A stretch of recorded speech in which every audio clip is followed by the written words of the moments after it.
Le bonheur, ça s'apprend. Dans quelques instants. Isabelle Fontaine, qu'on retrouve. On est content de te retrouver. D'ailleurs, j'en profite pour dire, vous savez, les chroniqueurs qu'on reçoit à l'émission, bien, ça varie. Puis des fois, inquiétez-vous pas, si vous ne voyez pas Isabelle pendant quelques semaines, bien, elle risque de revenir. Parce que des fois, on se le dit aussi. T'sais. Ah oui, on est occupé des fois. Oui, c'est ça.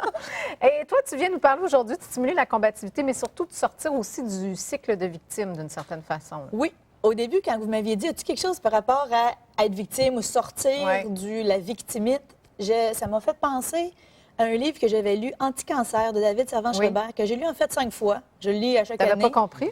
Non, il y a quelque chose. Puis à un moment donné, il disait, quand tu fais face à une dure épreuve, quand tu fais face à quelque chose de pas évident, comme par exemple un cancer, il dit la pire affaire qui ne peut pas t'arriver, c'est de sentir un stress qui t'amène dans un état d'impuissance où tu te sens dépassé par les événements. Puis peut-être des gens qui vont se sentir des fois victimes n'auront pas fait faire face à un cancer, mais à d'autres choses de dur qui te met à terre.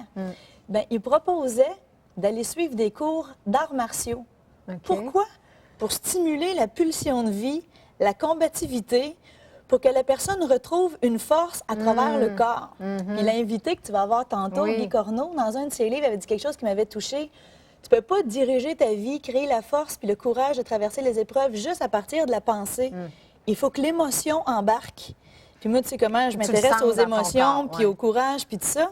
Puis je suis en train de développer un bootcamp sur le courage. Mais comment amener le courage comme émotion dans le corps? Les arts martiaux, c'est fascinant parce que ça te sort d'un feeling d'impuissance. Il y a des cris, hein? Il y a des positions dignes. Tiens-toi de même pendant à peu près 15 secondes. C'est ça. Une position digne. Là. Il y a un cri. Puis il y a des gestes de frappe. Puis il dit, si tu peux frapper contre l'ennemi invisible, en l'occurrence une maladie, une difficulté, une épreuve, en disant, regarde, à nous deux, tu fais face à ton épreuve fort au lieu de faire face à ton épreuve faible. J'ai tout lu là-dessus, à quel point ça peut booster le système immunitaire versus l'impuissance te réduit. Puis Kids Kicking Cancer. C'est ce qu'on voit présentement. On est en train de voir ça à l'écran. J'ai trouvé ça génial dans les hôpitaux aux États-Unis pour aider les petits-enfants à combattre le cancer. Puis l'impuissance, la fatigue, puis le côté qu'on s'en sortira jamais. Il y a une personne qui a commencé bénévolement à les entraîner aux arts martiaux. Ils les font faire des petites frappes. Ils les entraînent à la méditation, à la respiration des arts martiaux. Ces enfants-là sont malades, là, présentement. Les enfants sont malades. Puis pendant leur chimiothérapie, ils font ça ensemble. Puis ils ont un motto, en fait, une devise ou un petit leitmotiv, c'est Power, Purpose, Sense. Ça veut dire le pouvoir, le sens que tu donnes, puis la paix. Puis les petits, sais-tu qu'est-ce qu'ils font avec eux pour leur donner encore un plus gros sentiment de pouvoir?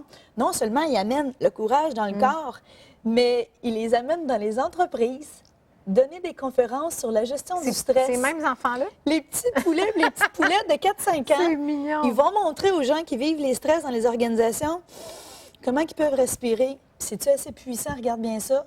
Certains de ces enfants-là sont capables de recevoir la chimiothérapie sans anesthésie parce qu'ils sont capables de diriger leur esprit dans une place où ils s'évadent ailleurs que dedans leur corps. Ils sont dans leur pleine puissance. Puis c'est rendu un peu diffusé dans différents types d'entreprises. Puis ils se sont rendus compte que les petits développent plus de système immunitaire. Les globules blancs, les cellules de notre corps qui sont capables de combattre les tumeurs sont renforcées. Tout ça fait tellement de sens, je trouve. Là. Les arts martiaux, ça a l'air de rien, c'est non, bon. mais apprendre cet exemple, là, les gens, il y a peut-être des gens qui nous écoutent présentement, qui travaillent dans les hôpitaux auprès de ces enfants-là. Peut-être qu'on pourrait développer des programmes qui ressemblent à ça aussi ici. Merci Isabelle, c'est super inspirant. Merci beaucoup. Après la pause, Guy Corneau qui reviendra sûrement sur ça, le fait d'être victime ou d'arrêter de l'être dans la vie. Moi, j'ai une tonne de questions pour lui. On pourrait faire un spécial 3 heures avec Guy Corneau, mais on va s'en tenir à ce qui s'en vient après la pause. Restez là. Qu'est-ce qu'on attend pour être heureux?